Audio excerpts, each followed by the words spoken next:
आज का बाइबल का वचन दानियल का ग्रंथ अध्याय 13 वचन 1 से 9,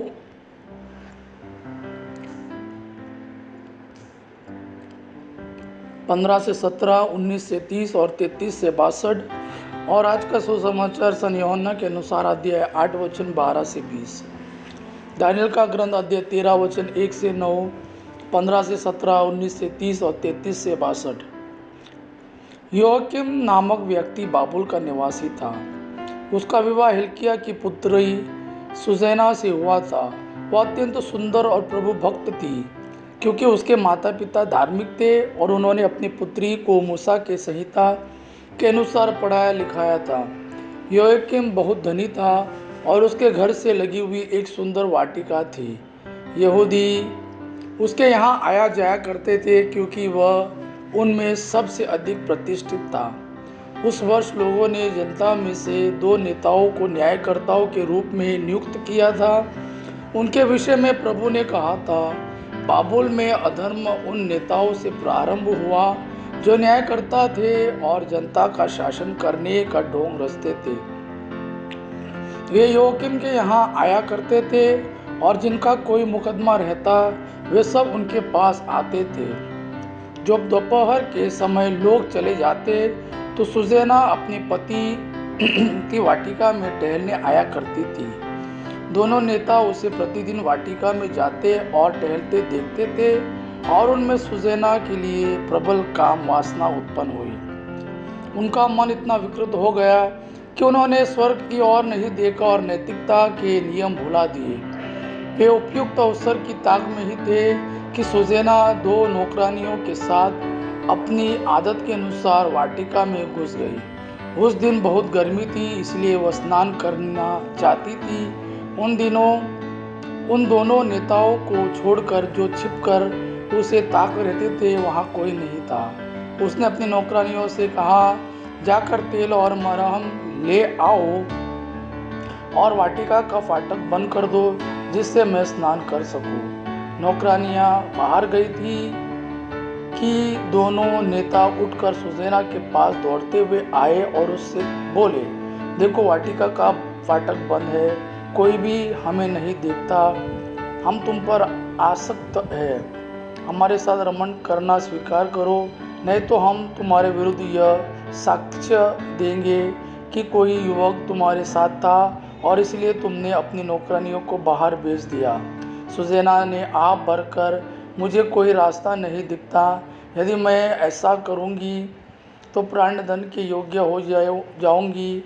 यदि मैं ऐसा नहीं करूंगी तो आपके हाथों से नहीं बच पाऊंगी। फिर भी प्रभु के सामने पाप करने की उपेक्षा निर्दोषी आपके हाथ पड़ जाना मेरे लिए अच्छा है।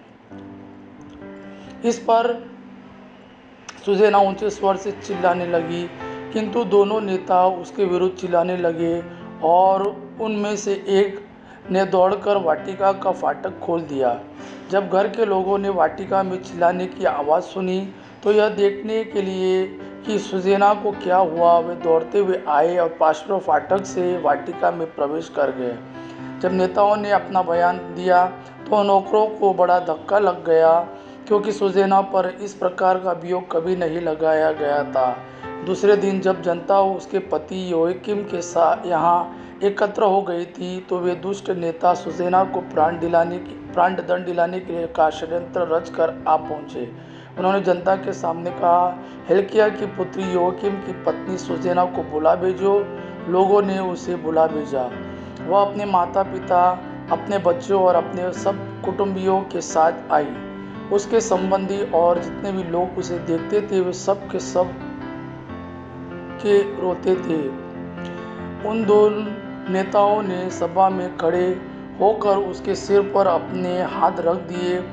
वह रोती हुई स्वर्ग की ओर देखती रही, क्योंकि उसका हृदय ईश्वर पर भरोसा रखता था। नेताओं ने यह कहा, जब हम अकेले वाटिका में टहल रहे थे तो यह 2 नौकरानियों के साथ वाटिका में आई। इसने वाटिका का फाटक बंद कर दिया और नौकरानियों को बाहर भेजा। तब एक युवक इसने वाटिका का फाटक बंद करा दिया और नौकरानियों को बाहर भेजा। तब एक युवक जो छिपा हुआ था पास आकर इसके साथ लेट गया। हम वाटिका के एक कोने से यह पाप देखकर दौड़ते हुए उनके पास आए और हमने दोनों को रमण करते देखा। हम उस युवक को नहीं पकड़ पाए क्योंकि वह हमसे बलवान था और वाटिका का फाटक खोलकर भाग गया। हमने इसे पकड़ लिया और पूछा कि वह कौन है, किंतु इसने उसका नाम बताना अस्वीकार किया।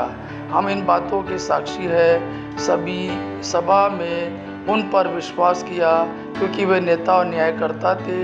लोगों ने सुज़ैना को प्राणदंड की आज्ञा दी।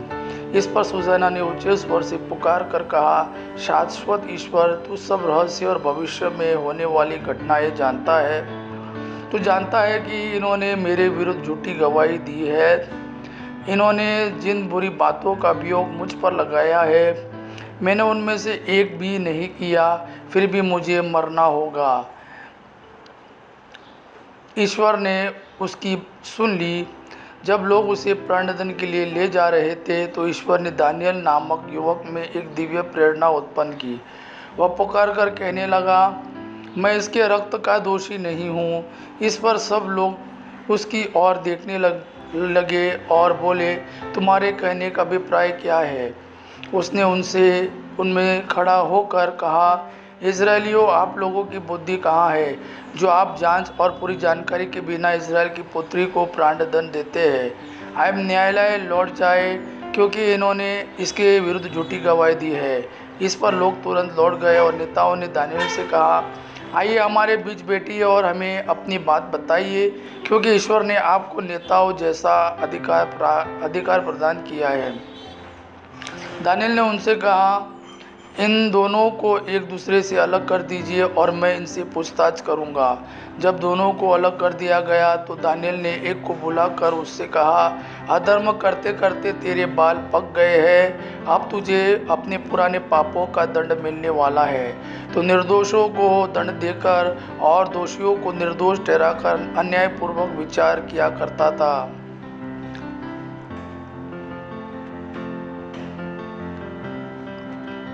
जब कि प्रभु ने कहा है, तुम निर्दोष और धर्मी को प्राणदंड नहीं दोगे। अब यदि तूने इसे देखा तो हमें बता दे कि तूने किस वृक्ष के नीचे दोनों को एक साथ देखा।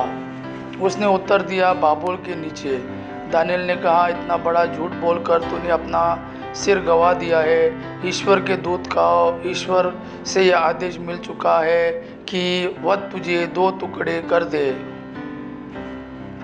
दानियल ने उससे ले जाने की आज्ञा देकर दूसरे को बुला भेजा और उससे कहा, तू युदा का नहीं, कनान की संतान है। सौंदर्य ने तुझे पथभ्रष्ट किया और वासना ने तेरा हृदय दूषित कर दिया है।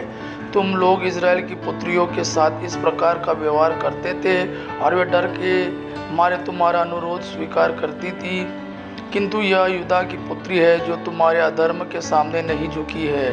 तो मुझे बता, तूने किस वृक्ष के नीचे दोनों को साथ देखा?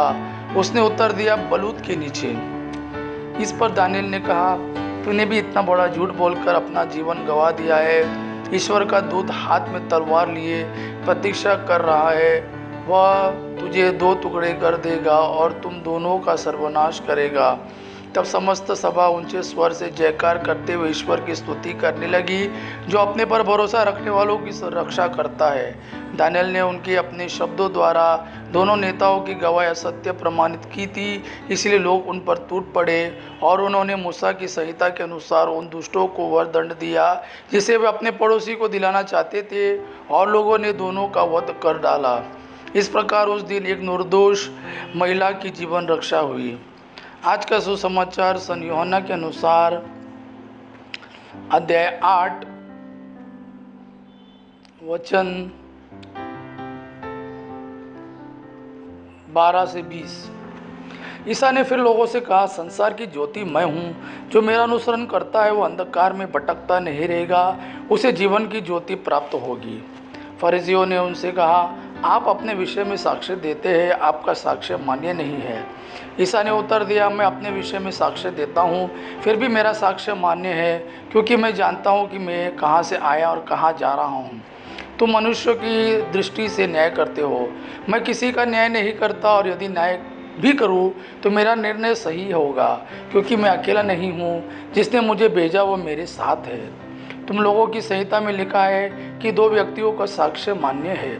मैं अपने विषय में साक्ष्य देता हूँ, और पिता भी जिसने मुझे भेजा मेरे विषय में साक्ष्य देता है। इस पर उन्होंने ईसा से कहा, कहाँ है आपका वह पिता? उन्होंने उत्तर दिया, तुम लोग न तो मुझे जानते हो और न मेरे पिता को। यदि तुम मुझे जानते तो मेरे पिता को भी जान जाते। ईसा ने मंदिर में शिक्षा देते हुए यह सब खजाने के पास कहा। किसी ने उन्हें गिरफ्तार नहीं किया, क्योंकि तब तक उनका समय नहीं आया था। यह प्रभु का वाणी है। प्रभु को धन्यवाद। आपा पिता की महिमा और पुत्र यीशु का प्रेम आप पर सदा सर्वदा बना रहे। आमीन।